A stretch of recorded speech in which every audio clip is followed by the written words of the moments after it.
Assalamualaikum warahmatullahi wabarakatuh. Perkenalkan, nama saya Ida Rotul Musyarofah dari SD Negeri 3 Giripurno, Kecamatan Karanganyar. Pada kesempatan ini, saya akan membagikan pemahaman saya setelah melaksanakan pelatihan mandiri pada platform Merdeka Mengajar dengan topik Merdeka Belajar. Menurut Ki Hajar Dewantoro, pendidikan yaitu tuntunan di dalam hidup tumbuhnya anak-anak.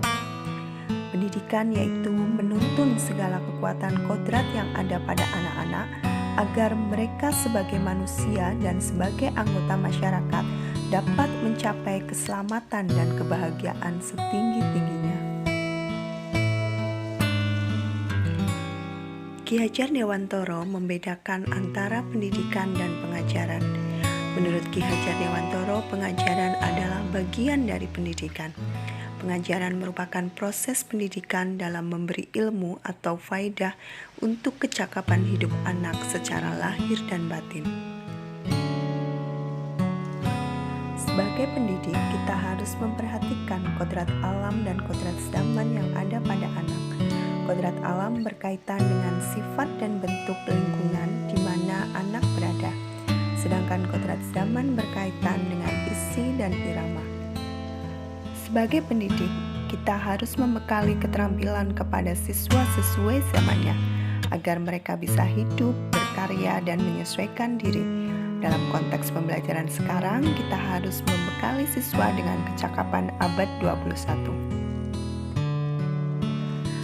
Pendidikan akan terlaksana secara efektif apabila kita memperhatikan asas Trikon. Asas Trikon ini menjadi prinsip perubahan yang dapat kita lakukan untuk mewujudkan transformasi pendidikan. Asas Trikon terdiri dari yang pertama kontinu, yang kedua konvergensi, dan yang ketiga konsentris. Kontinu artinya pengembangan yang dilakukan harus berkesinambungan, dilakukan secara terus-menerus dengan perencanaan yang baik.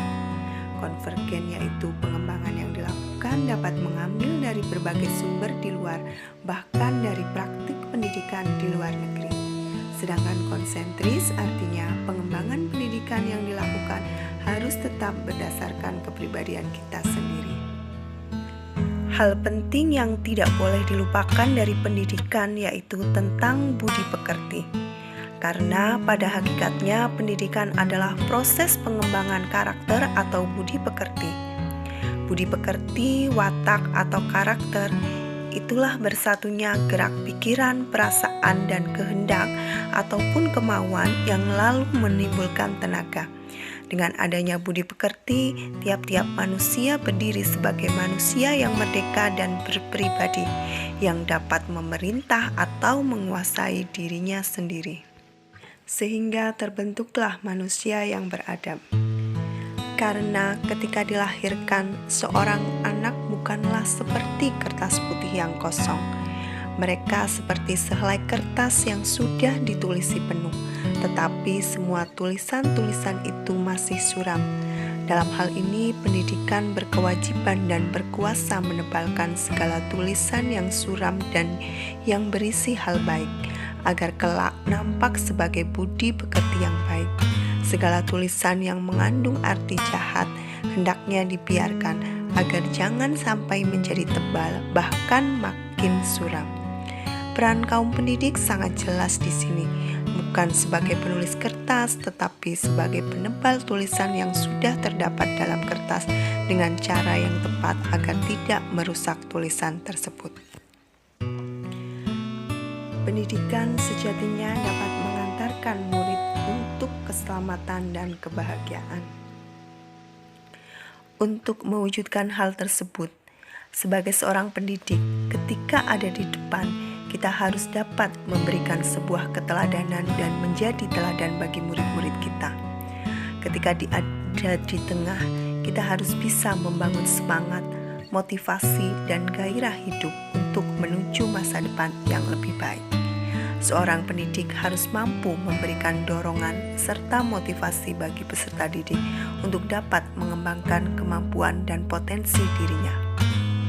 Ketika berada di belakang, seorang pendidik harus dapat mengikuti dengan baik terhadap para murid yang telah menunjukkan sikap perilaku yang benar. Ini sesuai dengan sistem among yang diajarkan oleh Ki Hajar Dewantara, yaitu Ingarso Sungtulodo, Ing Madya Mangunkarso, dan Tuturi Handayani. Ki Hajar Dewantara mengajarkan kita untuk menuntun murid sesuai dengan zamannya.